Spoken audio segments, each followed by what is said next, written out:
Og daw ang usa ka palimbalay human kini masunog niadtong kalabayng Domingo Pitsa 17 ni bulan sa Nobyembre 2024 mga alas 2 ang takna sa hapon sa Purok City, Barangay Bagakay ning Dakbayan sa Osamis. Ana sangpit nga panimalay ang ginawa kini sa mga kahoy hinungdan nga paspas ang kalayo nga milamoy sa maong panimalay gawas sa balay sunog usab ang usa ka motorsinggol.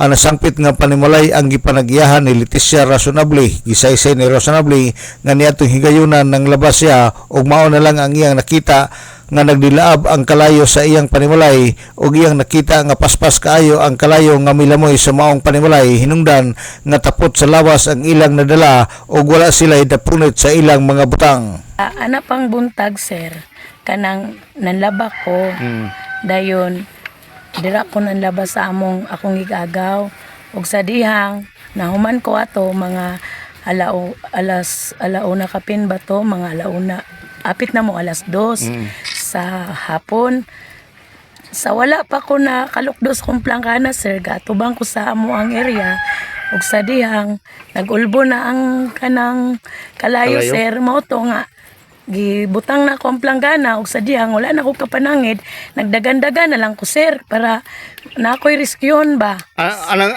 unsang orasa to na ito bo? Mga alas 2 na hapit sir.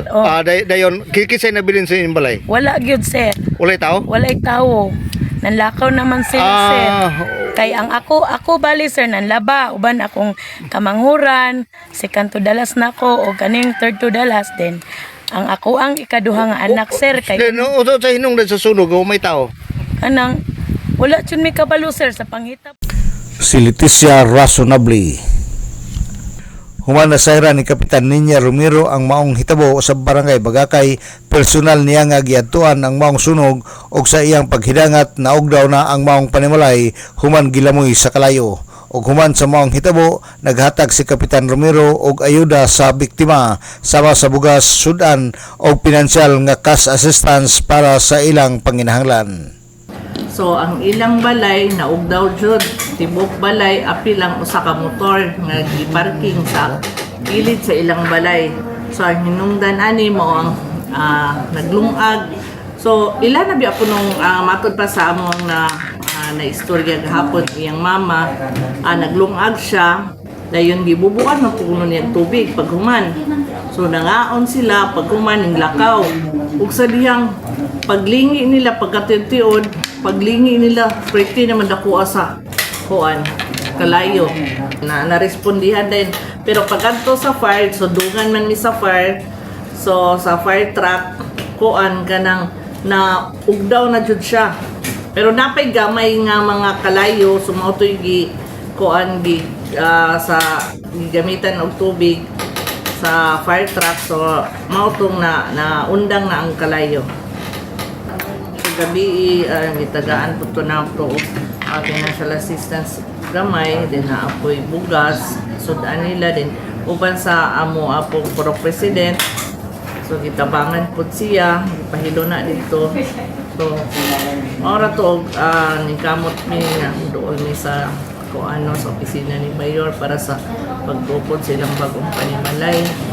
Si Kapitan Ninya Romero sa Barangay Bagakay. Sa inisyal nga investigasyon sa buhatan sa Bureau of Fire Protection, nasairan nga ang hinungdan sa maong sunog electrical wire. Matod pa ni Chief Inspector Carmelito Junila, ang City Fire Marshal ning Dakbayan sa Osamis base sa nakalap sa mga investigator sa Bureau of Fire Protection, wire sa kuryente ang hinungdan.